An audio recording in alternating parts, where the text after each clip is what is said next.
Welcome di video saya. Di sini saya akan menjelaskan tentang fitur-fitur animasi CSS. Tambah banyak macam lagi, mari kita ke videonya. Let's go. Perkenalkan, nama saya Renaldi Gultom, saya dari kelas 3 TIB dengan NPM 22510050. Di sini saya akan menjelaskan tentang fitur-fitur dari CSS animasi. Yang pertama adalah keyframes. Dalam HTML, keyframes dan animasi CSS digunakan untuk memberikan aksi dan perubahan visual pada elemen-elemen HTML. Keyframes memungkinkan Anda untuk mendefinisikan perubahan properti pada elemen selama animasi. Berikut adalah contoh sederhananya.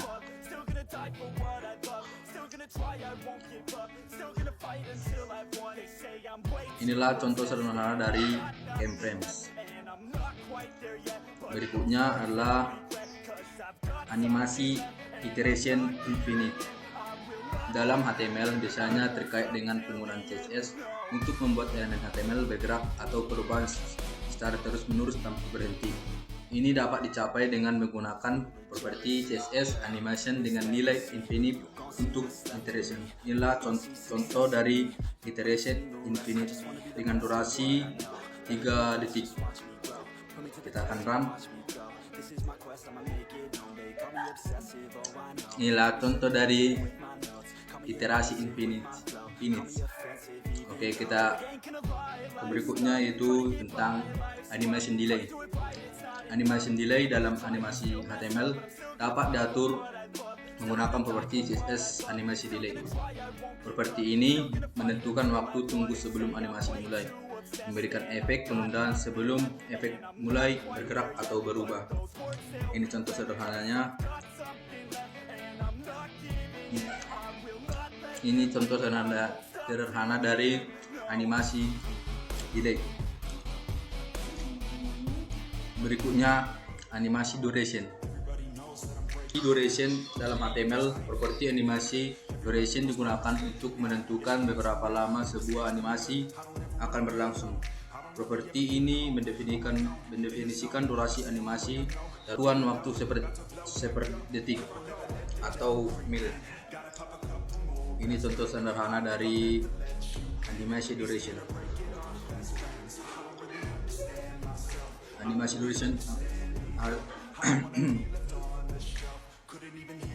kita ke selanjutnya yaitu animation iteration. Animation iteration digunakan untuk menentukan beberapa kali sebuah animasi akan diulang. Properti ini mengatur jumlah iterasi atau siklus animasi. Nilai yang umum digunakan termasuk angka bulat seperti infinite untuk mengindikasikan bahwa animasi harus terus diulang tanpa batas. Contoh sederhana dari animasi iteration. Ini contoh sederhana dari animation iteration. Berikutnya adalah animation reverse. Animation reverse dengan nilai reverse digunakan untuk menentukan arah animasi secara terbalik setelah setiap iterasi. Ini memungkinkan elemen animasi untuk bergerak mundur setiap kali iterasi animasi selesai. Contoh sederhana dari animation reverse adalah ini. Baru animation timing alias timing. Animasi timing mengacu pada peraturan waktu yang berkaitan dengan bagaimana animasi akan berkembang seiring waktu. Perkembangan properti yang terlibat dalam mengendalikan waktu animasi melibatkan beberapa hal termasuk animation duration, animation delay, animasi timing, animation fungsional, dan animation iteration code. Ini adalah contoh dari animation timing.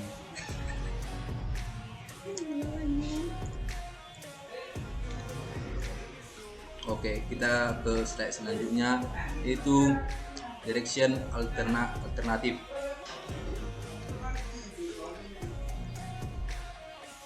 Penggunaan alternatif pada properti animation direction memberikan arah animasi yang berganti antara maju dan mundur setiap kali satu iterasi animasi selesai. Contoh sederhana dari direction alternatif adalah seperti ini. Baru yang terakhir adalah mode forwards. Dalam HTML dan CSS, forwards adalah salah satu nilai untuk properti animation fill mode. Properti ini mengontrol bagaimana properti animasi dipertahankan setelah animasi selesai atau ketika tidak berjalan. Jika animasi fill mode diatur ke forwards, elemen akan mempertahankan keadaan terakhir dari animasi setelah animasi selesai. Dengan kata lain, elemen akan tetap berada dalam keadaan terakhir animasi tanpa kembali ke keadaan awal. So, dari fill mode forwards alias Oke. Sekian dari penjelasan tentang fitur-fitur CSS. Jika ada kata atau telepon saya yang salah, mohon dimaafkan. Shalom.